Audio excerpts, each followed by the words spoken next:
نمنم بل نمنا یو رحیم جان. اولنی بحث مونږ در سره کوو په مسأله د جمهوریت باندې.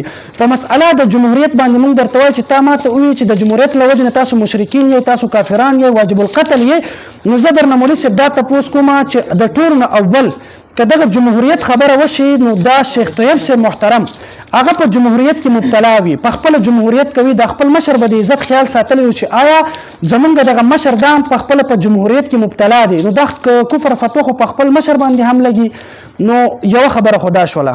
دویمه خبره دا ده چې د پاکستان چې څومره افواج دی، افواج پاکستان هغه جمهوریت مني. که ستا عقیده مضبوطي دغه میدان کې کفر فتوا ولګو چې پاکستان فوج ټول کافران دي، ستا د ایمان غیرت به پته لګي چې ته ورباندې فتوا ولګئ. دریمه خبره ستاسو د جماعت د شیخ طیب صاحب کم امیر چې دی د جماعت هغې یو ورور دی میجر عامر صاحب. میجر عامر صاحب په خپله میجر عامر صاحب هغه د پاکستان د نظام قائل دی. ته مو ګوره مولوي صاحب هغه د پاکستان د نظام قائل دی. ستاسو د شیخ صاحب محترم ورور دی میجر عامر صاحب، هغه مسلمان دی او که کافر دی. دین علاوه په 2012 کې یو اجتماع مقرر شوی و د جماعت. مولوي صاحب خپل چوپ شه، خپل ټرن کې جوابات وکړه د ټولو. زه به ستا په ټرن کې خبرې نه کوم. په 2012 کې د دې یو اجتماع شوی په پنجپیر کې، هغې کې پروفیسر ابراهیم صاحب او جنرال سیکرټري د جماعت اسلامي شبیر احمد صاحب هغې شرکت کړی، خطاب کړی. نو دا راته وایي چې هغه کافران ستاسو په دغه مجلس کې خلکو ته اسلام خای، دا څنګه مناسب دی؟ دا څنګه مناسب دی؟ دین علاوه بل جلسه د دې تیر شوی دا د دې وسنې نه بلکې پخوانی عادت دی. په 2013 کې بروز جمعرات به وخت 5 بجې او په دعس مازیګر به مقام جهانګیره. نو الته د هغه جلسې نوم څه ورکړی عوام کې امید عوام کې تبدیلی نظام کې، او هغه جلسه د جماعت اسلامي والا چې جمهوری جلسه وا چې دوی ورته کفري جلسه وای، هغه جمهوری کفري جلسه کې ستا شیخ طیب صاحب خطاب کړی، خصوصي خطاب د هغې هغه خطاب په وجه باندې او هغه ته د خطاب کولو په وجه باندې هغه کافر دی او کنه دی. د دې خبرې به ته ماته وضاحت وکړي ځکه چې زما سره دعوه ټول ختم شي چې په یو خبره باندې مولوي صاحب محترم یو کس وایي چې زه قرآن نه انکار کوم، دا صراحتا کفر دی. اوس که دا ستا طیب صاحب انکار کوي، که زما مولوي صاحب محترم انکار کوي، دواړو دپاره کفر دی. صحیح ده. همدارنګې چې ته زما ما ته وایي چې تاسو پسې لمونځ نه کېږي، ستاسو خانه کعبه کې دننه هم عمل نه قبلېږي، وجه څه ده؟ ډېر مسایل دي. یو پکې جمهوریت ته. نو مولوي صاحب محترمه دغه جمهوریت د دې خو سره مونږ قایل نه یو که نه.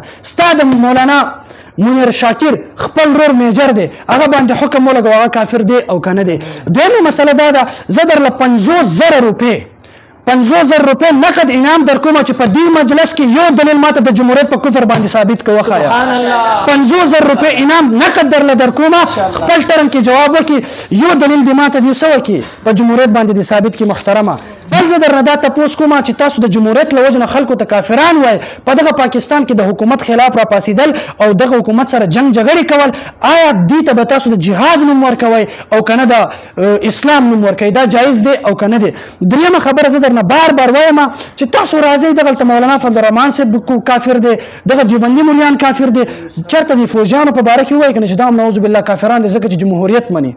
غیرت ایمان ستاسو هغه دی چې فوجیانو په حق کې دا کفر نه دی. دغه شان شیخ طیب صاحب په حق کې دا کفر نه دی، خو چې کله راشي د دیوبندیانو په حق کې دا څنګه کفر؟ دا څنګه کفر دی چې بعض افرادو ته شاملېږي او بعضو ته نه شاملېږي؟ دا ماته د قرآن او د حدیث نه به ثابت کړي. تا وایي چې تاسو کافران یې، یو وجه تا جمهوریت چې ذکر کړل هغې نه دې اوس رجوع وکړله چې دا مسله نه ده.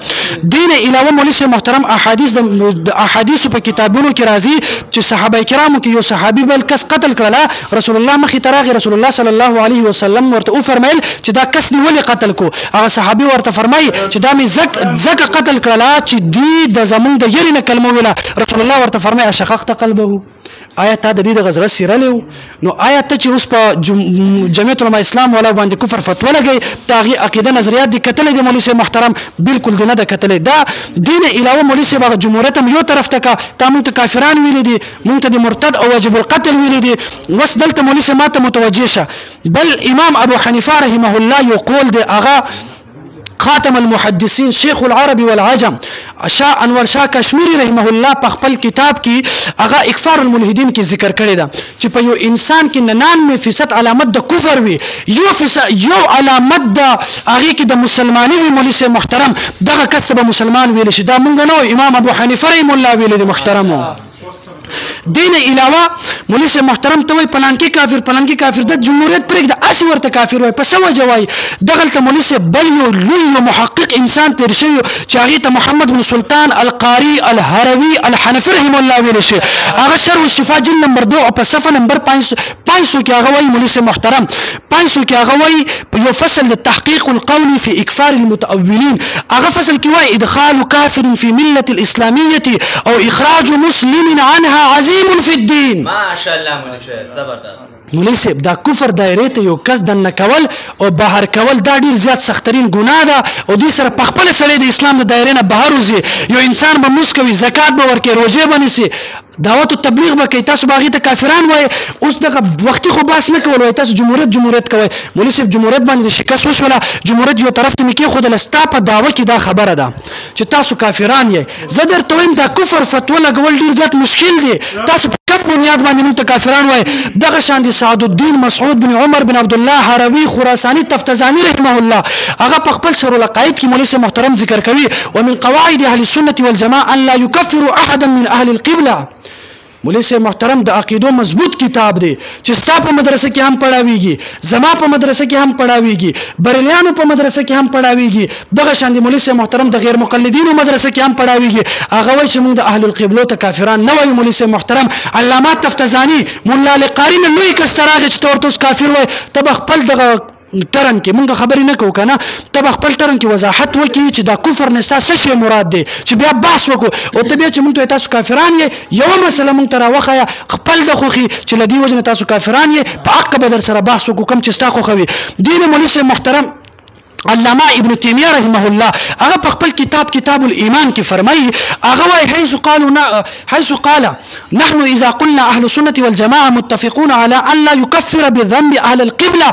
هغه وايي چې یو ګناه په وجه باندې چاته کافر نشي ویلي محترمو ماشاءالله یو ګناه په وجه باندې چاته کافر نشي ویلي ته اوس مونږ ته ولي کافر وای پس وجه وای یو وجه د جمهوریت ویله هغه نه د رجوع وکړه نور وجوهات ما ته په خپل ترن کې وخایه